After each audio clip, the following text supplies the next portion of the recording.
It started with a clip that went viral overnight. Brittney Griner, towel in hand, jaw tight, storming off the court without shaking a single hand. No smiles, no words, just frustration that told its own story.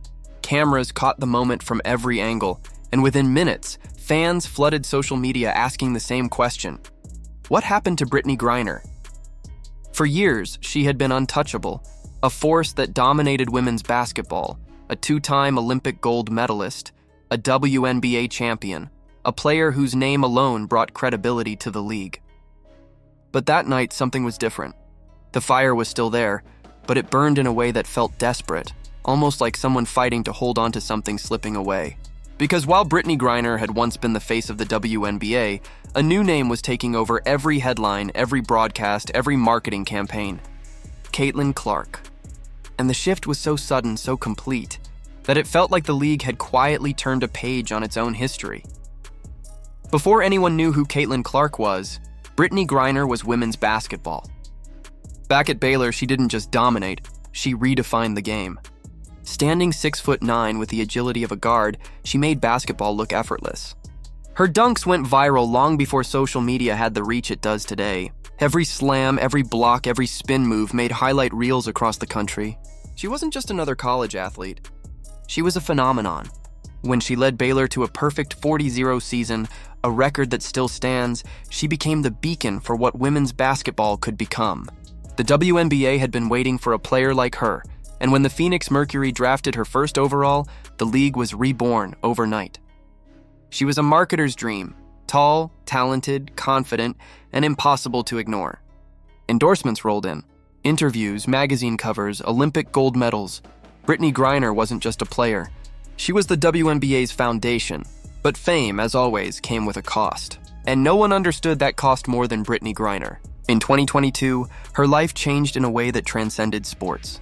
A trip overseas to play basketball, something routine for so many WNBA stars, turned into a global crisis.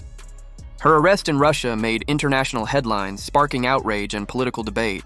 The images of her standing behind glass in a courtroom became symbols of something much bigger. A basketball star turned political prisoner.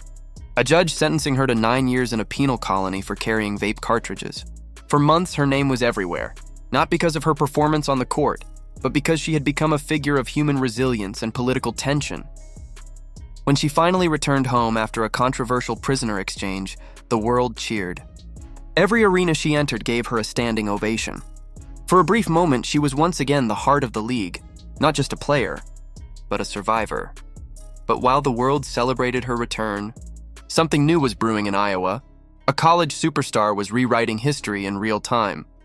Caitlin Clark's rise was unlike anything the women's game had seen before. Sold-out arenas, record-breaking viewership, fans lining up for autographs hours before games. Her deep threes and cold confidence turned her into a cultural phenomenon. By the time she declared for the WNBA draft, Caitlin Clark wasn't just a player, she was a brand. When the Indiana Fever selected her first overall, everything changed. Ticket prices skyrocketed, TV ratings tripled, jersey sales shattered records. Major networks rushed to broadcast her every move, and suddenly the same spotlight that once belonged to Brittney Griner now belonged to Caitlin Clark. For Griner, that transition was difficult to ignore. It didn't happen overnight, but the signs were there. Reporters who once crowded her post-game interviews now rushed to Caitlin's locker. Sports networks that used to open their broadcast with Griner's highlights were now looping Clark's logo threes and flashy assists. Even brand deals started to shift. Nike, which once proudly featured Griner in its equality campaigns, quietly redirected its focus and budget toward Clark.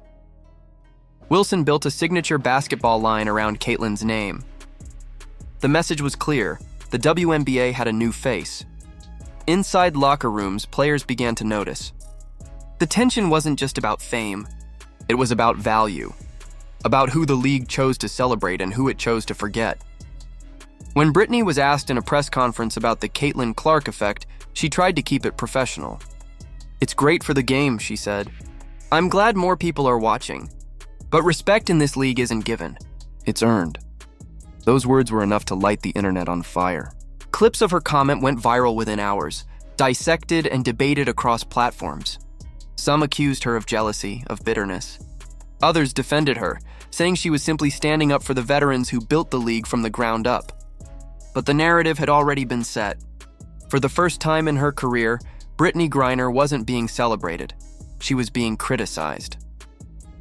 The moment that really fueled the fire came when a clip began circulating online, allegedly showing Griner mouthing something derogatory toward Caitlin Clark after fouling out of a game. Social media exploded. Accusations flew.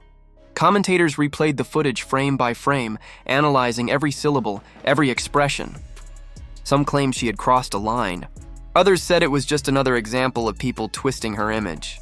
Griner denied ever saying anything racial, insisting there was no place for that kind of language in the league.